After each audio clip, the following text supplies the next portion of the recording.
I told you my hypothesis when, when they had the raid on Trump's place in Mar-a-Lago was that they're trying to bait MAGA or, Trump supporters into, basically abandoning the hope of any political solution to stuff. And so misbehaving essentially, that would then give them the cause they needed to do whatever they wanted. And this was what it feels like. It's basically saying, if you, the message I got from it, of course, I don't vote, so this doesn't affect me, but I mean, if you vote and you deny the election results, then you are a public enemy, which basically means to me, if let's assume that the MAGA people feel like the election was rigged, I think have confidence then that it would probably be the case again, and that if they complain about it, they're the enemy. Yes. And that speech, in my mind, and it's setting everything about it, was all about intimidation, kind of telling people the way it's going to be. And so my guess is that people that are anti-Biden are going to kind of go into hiding at this point. This is really serious, really serious. I hope it was just a psychotic break on the part of Biden and his handlers, but I don't think so. This was planned out. Well, and he's been working his way up to it. A couple days before, he referred to, from the right after the January 6th, when he came out that same day and called it an insurrection. I was like, that's it. That choice of words is escalates. It's trying to define your political opponents as domestic terrorists. So like that was intentional. That lays the groundwork for where we are today, I think. And earlier this week, he was referring to MAGA as pseudo-fascist, I think was the word he used.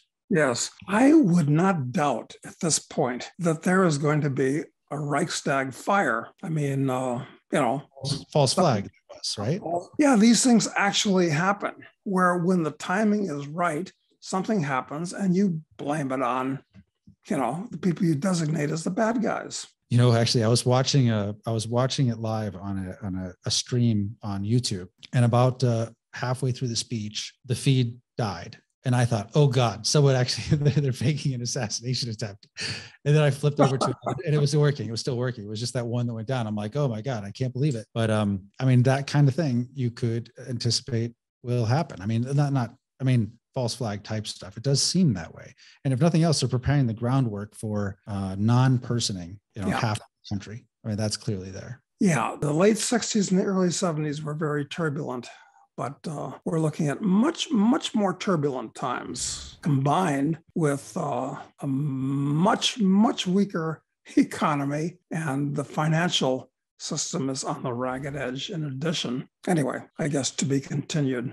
All we can watch at this point. That's yes. And I tell you, I felt very good about the fact that I'm already back in Uruguay, because watching it there online from so far away, made me feel a lot better about the whole thing. Honestly, I think distance between people, and of course, I'm not a MAGA. I'm not part of that, but it doesn't even matter. Like if you disagree, then you are seemingly a political enemy of some kind. Yeah.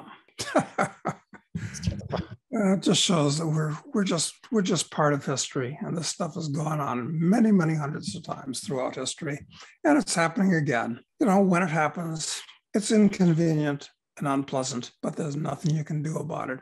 And like I've said before, hey, it'll be pretty bad, but unlikely to be as bad as Berlin in 1945. So look at the bright side, as I always do. You always are so good at it. But I have to say, it does feel like, if anything, with all of the, our Doomcast here we've been doing for, I don't know, is it going on 2 years now? It's getting close to that, I think. We might have underestimated the problems that are coming.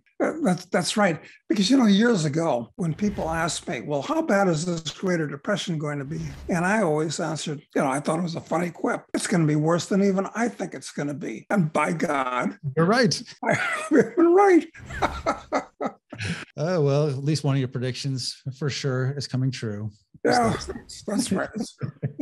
It's so gratifying when your predictions come true. There's some victory in that, I guess. So yeah, there is. I mean, okay. One of the most important things for everybody. Everybody likes to be right, or at least believe that they were right. I mean, sure, it's important. It is. It's all just dust in the wind, but still, we like to pretend it's important. Exactly. Yeah, we do.